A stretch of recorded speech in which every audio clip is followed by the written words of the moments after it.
So I'm dressed like an Eskimo when, you know, I'd like to have been in, you know, t-shirt and shorts, but hey, it is what it is. I'm a bit unsure of what we might catch today because the water temperature is quite low. It's about 51 degrees, and I suspect the bass haven't arrived in numbers this far up the river. So what I'm going to be using is fairly light tackle.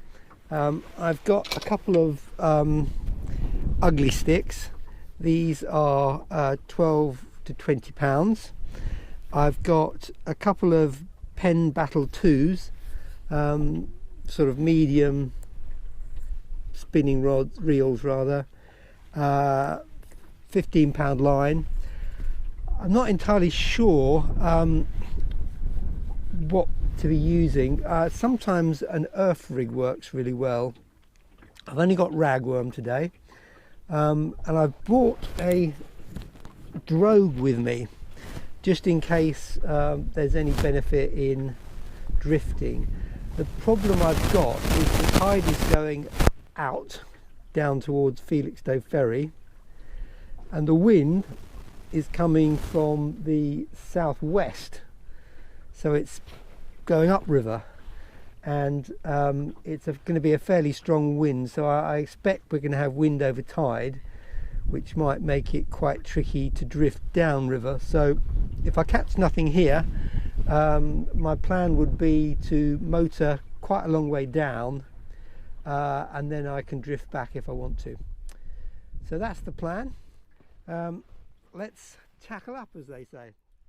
So after rummaging around, I've come up with the complete opposite of the earth rig. So this is that's where the line attaches to, that's where the weight attaches to, and so it's really anchored to the bottom with a couple of floating beads, or whatever you call them, just to keep it off the bottom. It probably won't be far enough off to keep the crabs away, but it might add a little bit of attraction. Maybe can catch a flatfish. Certainly don't want to catch crabs today. So that's the plan. Two different types of rig. One is on a yellow weight. This one I'm going to put on a little black one, and if it drifts around a bit, can't do any harm. It's mainly mud here. There's no real snags. So we'll give it a go. Get this other one out. So the rag is on. What's not to like? Let's get this one out on the other side of the boat. We'll go down river, I think.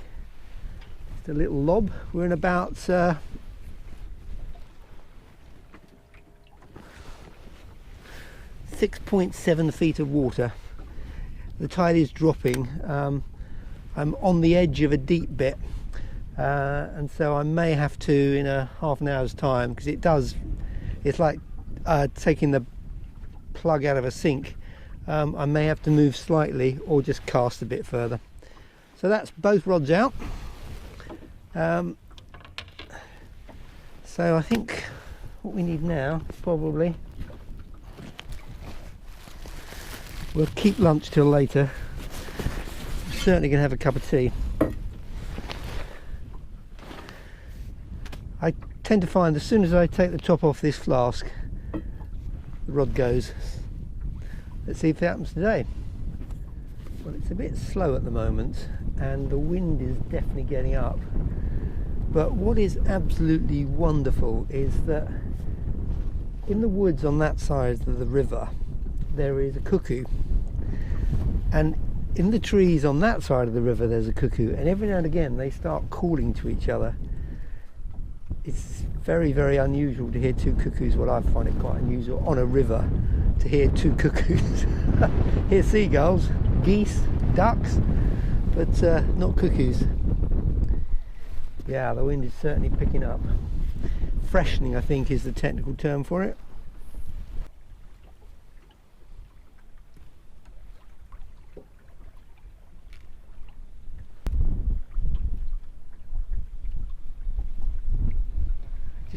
I don't feel I'm going to catch anything here.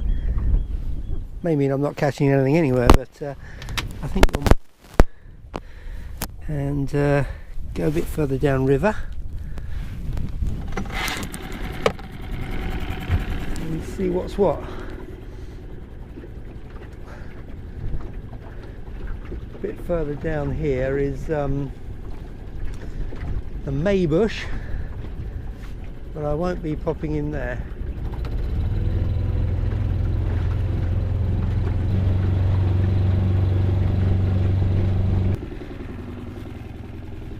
Right, we just moved down river, just picked up another buoy. We're swinging round as the tides are going out. We're in deeper water now, so let's get the rods out and see what we can catch here. One of the many challenges of boat fishing, particularly in the wind, is that the boat can swing a lot, and particularly if it's wind against the tide, so the wind is pushing me that way, the tide's pushing me that way. When the wind dies down, the boat goes with the tide. When the wind gets up, the boat goes against the tide. And when you're fishing on the bottom, you think you're getting bites, but actually it's just the weight dragging. So I'm going to cast out and we'll see if this new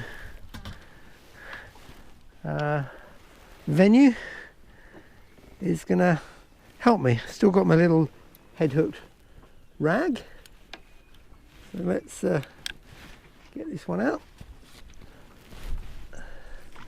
Satisfying splash, and then we've got the other one, and this one is very much anchored to the bottom. So there's just a little black weight, so quite light, and if it moves I don't mind. And then I've got my rag, so let's get that one out.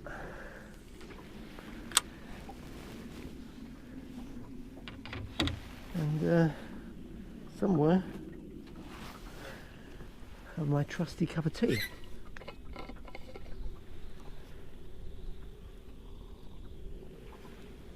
Lovely job. It's a waiting game this time of year,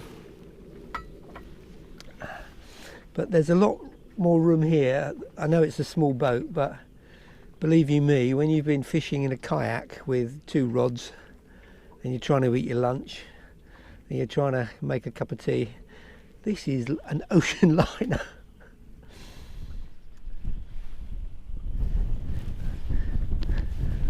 Forgive me, but I'm getting ever so excited because I think I may have. This is my biggest bass of the year. I say that because this is the first time this is my first fishing trip this year, and that's on a circle hook.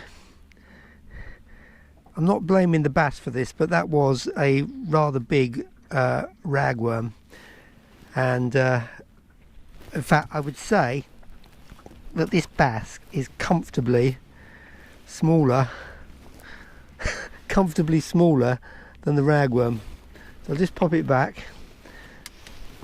This is what I mean. So these are the sorts of ragworm I'm using. Monsters. So again, I'm just going to head hook that. I'm probably going to cut it off about there, and out we go again. But this was the really long, what is that? That must be about 7 or 8 foot. So that's quite high in the water, whereas my other one is anchored to the bottom.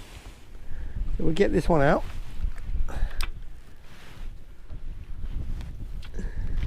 Well, that's encouraging. I've literally just moved here, and as expected, all it needed was for me to pick up my cup of tea.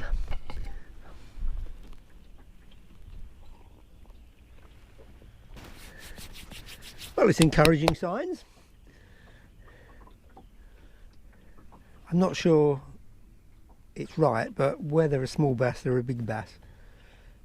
That's my motto, and certainly it is today. There's definitely... Ooh.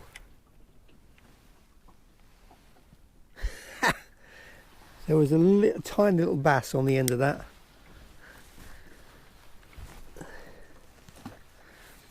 I keep smelling my hand and thinking, I had a fish. I've had one. Let's hope I get a big one. The wind is really picking up now, and the stern of the boat is swinging through about 180 degrees, and its bite detection is really tricky. So I'm going to put out... I'm anchored at the front to a buoy, but I'm going to try and put out an anchor at the stern to try and stop it from swaying all over the place.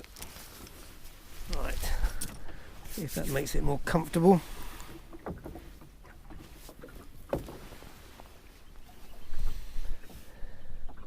Good thing about the wind pushing the boat round, it means that this starts to come into play. Although not as much as I would have thought. Never mind, let's get on with the fishing.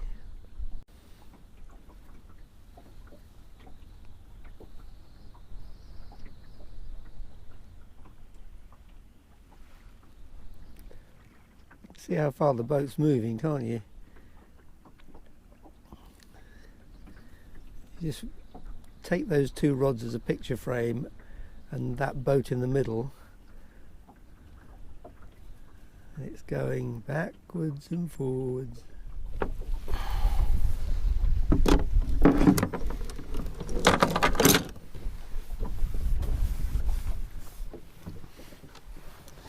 Right, get the engine started.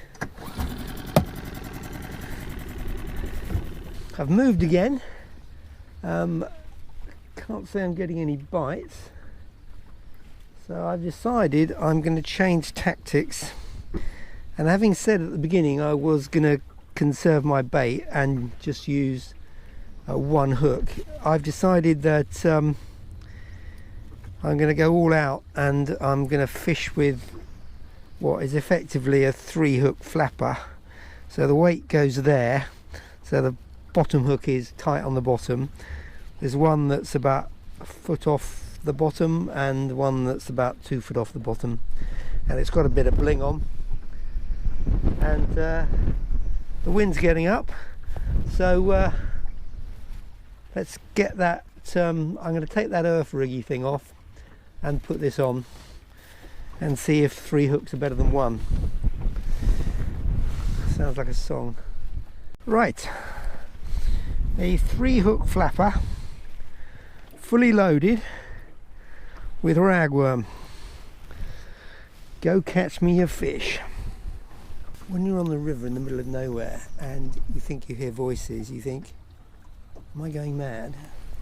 And you find that actually you're not going mad. There's some people kayaking. Ah, that's good. Not going mad yet. Now, what did I do? Oh yes, I was in the middle of working out what on earth this was. I've had a few knocks on this one. Feels quite heavy, but I'm suspecting we have a crab situation. Oh!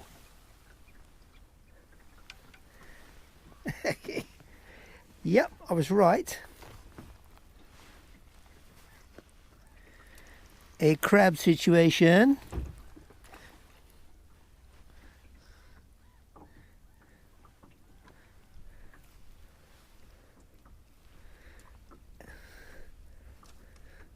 And a bass situation. So this was on the 3-hook flapper, as it were, but this is on the one that's tight to the bottom. And again, it's another massive bass. So we'll put this little fella back, bait up again, and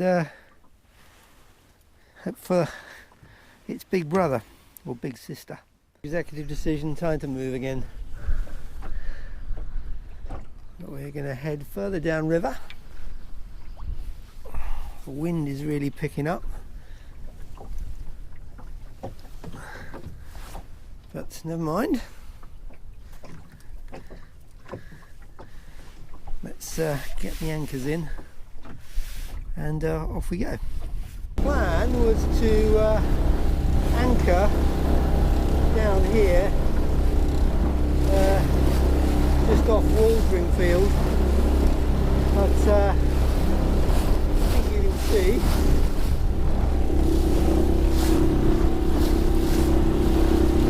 this isn't the weather to be anchoring just off Waldringfield. So I'm gonna get the rods in, or not the rods, well, not deliberately anyway, and see if we can't find a bass that's lurking in the waters off Waldringfield. Right, we're on to the second pack of worms now. So we've been fishing for about 3 hours, 2 small bass, but being positive, the size of the crabs are getting bigger. It's still slightly heavy, but the crab, I think.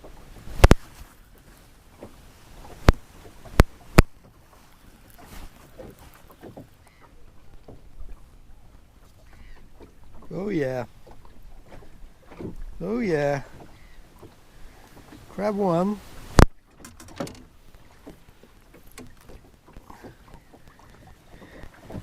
I told you the size of the crabs were getting bigger. Oh. Unless I'm very much mistaken, I've caught my anchor line.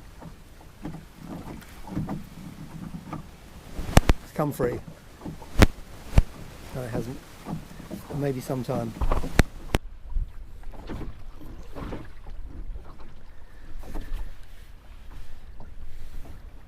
Anyway, the good thing is I'm not that far from Waldringfield, so if I do get a bit sick of this, no pun intended, I could always move.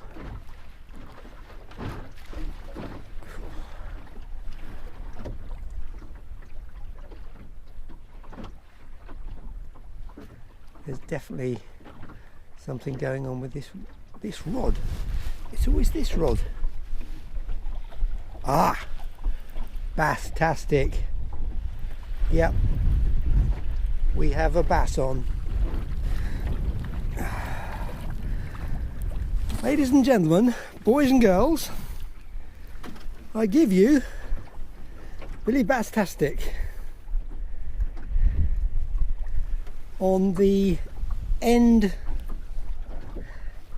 piece of, so on the, you think of the 3-hook earth rig, it's the end one that's floating high in the water. Nice little fish. Just get him slipped back. Right, let's get some more bait on.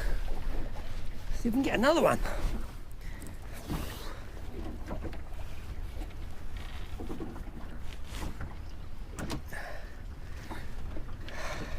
It's all glamour here. 1 minute a bass,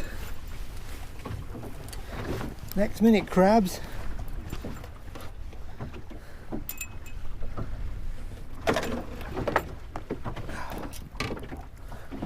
And the next minute crabs.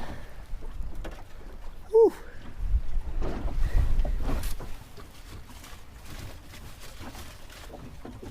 I'd also say I'm starting, because I've got 3 hooks on each, I'm getting through the bait rather quickly, which is probably just as well, because I'm not sure I can take much more of this.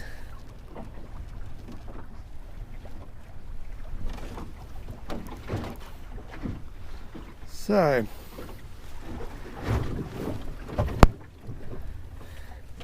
let's get this in the water. It's producing quite a lot of crabs. I'm getting some bites as well, but as you can see, one of the reasons why there may be bass here is looks like it might be a holding ground for them. But I think the bait's going to give out soon, and if the bait doesn't give out, my stomach's going to give out.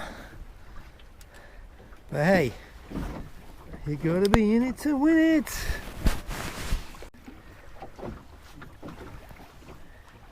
This is what I might expect to find right down at Felixstowe Ferry. Wasn't expecting to find it halfway up the river. I'm virtually out of bait. The trouble is, you see, I'm using 2 rods with 3 hooks on each, and I'm putting fairly generous lumps of rag on, and of course it's burning through the bait. So I think what I'll probably do is when the bait's gone, I'm gone, because I don't think it'll be much longer before my stomach's gone. But so when you're catching fish, somehow you don't focus on things like that. Well, I'm just rummaging through the last, and this is what I'm left with. And once these are gone, they're gone. Oh, there's one more. Once they're gone, I'm gone.